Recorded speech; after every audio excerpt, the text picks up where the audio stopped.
Chapter 18. The Gobble uns. 5:15, said Uncle, glancing at his watch as they finished tea. I have been waiting for Wally to speak. Wally turned rather red. He had made up his mind in the morning not to say a single word about feeding times. Oh, come, said Uncle. I guess you can tell without looking at the notice board what happens at 5 o'clock. The diving birds, said Wally promptly. Well, I see by the plan in the catalogue that their house is only just round the corner. Suppose we have a look at them.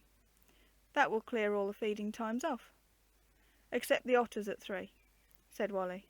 Humph, I had forgotten. But we certainly can't see them feed unless we put the clock back. Or come another day, said Phil unblushingly. That would be one way out of the difficulty, certainly. We'll see. After all, we're only having half a day.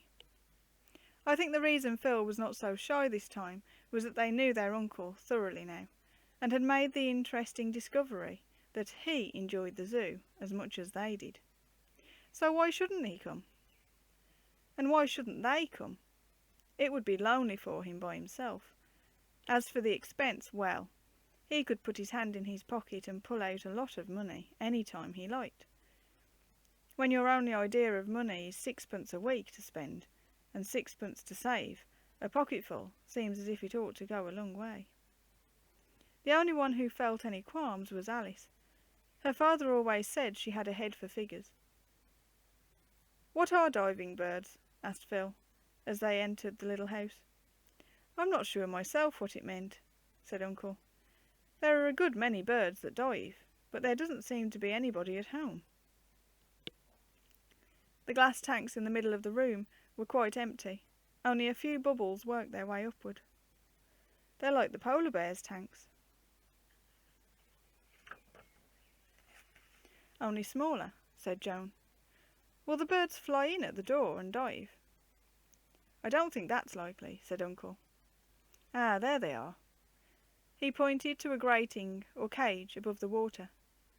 It was dark up there, and all that could be seen was an occasional beak or a gleaming eye. Directly the keeper came in with a basin of small fish. There was a great commotion and flapping of wings, but still the birds could not be seen. Then he dropped a few handfuls of fish into the tank. They spread and floated until the tank seemed to be full of silvery gleams. A catch was undone, wings fluttered, and 2 dark bottle-green objects took a lightning header into the water. Snip, snap, right, left, up, down. They lunged and darted so quick that the eye could not follow their movements through the swirling water. In less than a minute, not a single fish remained. A quick lunch, that, said Uncle to the keeper. Yes, sir, they're cormorants. Very greedy birds, but I sometimes think the penguins beat 'em. He went to the tank on the other side, dropped in more handfuls of fish, and released the next eager queue. Plop, plop, plop, plop.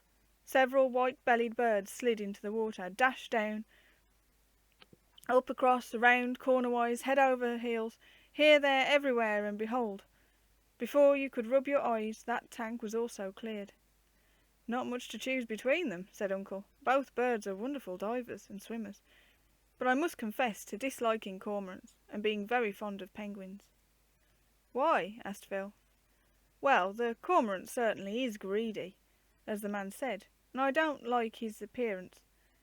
Milton didn't like him either, for in Paradise Lost he tells how Satan flew to the tree of life, and there sat like a cormorant.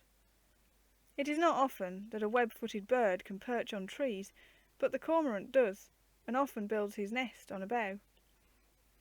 There are a fair number of these ravenous creatures round our coast, and if one gets to an inland pond or preserved river, it can be a great nuisance, for every fish will be cleared.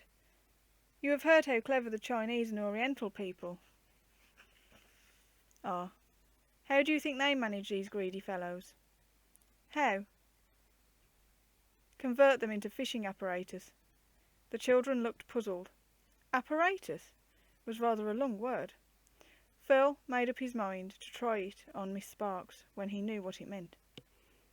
Well, they turn the cormorants into fishing rods, or fishing nets, if you like. You see, the cormorant not only catches fish on the surface but dives for them, and it wastes no time about it either. So Mr. Chinaman slips a ring or strap round the cormorant's neck, which prevents it from swallowing, and then all he has to do is to take the caught fish from the mouth and throat as soon as the bird comes back, as he is trained to do. What a ripping idea, said Phil. Joan was not so sure. It seems to me Mr. Chinaman is just as greedy as the cormorant. They're not his fish, and if I were... But Phil cut the argument short. What did girls know about fishing? You said you liked pens, Uncle, put in Kitty, who had been waiting her chance. Pens? Echoed Uncle, rather puzzled. Oh, yes, I see you mean penguins. Yes, I love them. They are such quaint, curious little chaps. I noticed some outside in another place, and we could see them better there in the sunlight. So they passed back along the lawn towards the lion house and stopped at a large aviary containing many kinds of wading birds, some of them very pretty coloured. But the children had eyes for only one sort.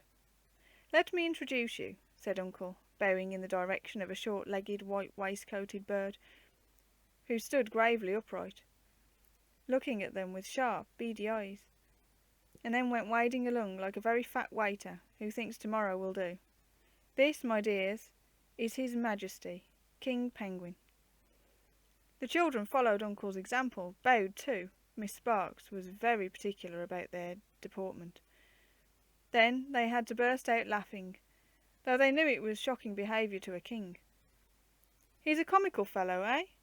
You see, his kind has been so accustomed to countless generations to living in the water that they have nearly lost the use of their wings for flight, and now make them serve as paddles. You have seen how quickly they can cleave the water, but on land, owing to their short legs, this sort of procession is all they are good for, though they can get along much more quickly than you'd think if they want to. There is not only a king penguin, but an emperor penguin, sometimes more than half the size of a man, and many other kinds as well as the black-footed or cape penguins you see over there. A strange thing is that penguins are only found in the southern hemisphere. If you look at photographs of Shackleton's or any other South Polar expedition, you will see hundreds of penguins on the ice and rocks, but there are none at all towards the North Pole. Another interesting fact is that they live in colonies like rooks, or shall we say like men, for their townships often number tens of thousands, and on certain of the Pacific islands you cannot walk without treading on their nests. From a ship, a number of penguins lining the shore will give a place a close resemblance to a British holiday resort, with people bathing and paddling, and others lolling on the sands. I wish we could go to the seaside, said Kitty, rather wistfully. Hush, said Phil. You know we promised we wouldn't even mention it, lest Mother... But Uncle had heard. Poor kiddies, you must miss your usual fun on the sands. But never mind. Dad will soon be home. His service abroad won't go on forever. And if you can't have donkey rides, we can have camel rides? Phil prompted the sentence because he knew Uncle wanted him to. For there, right in the middle of the path, and ambling towards them, was the camel.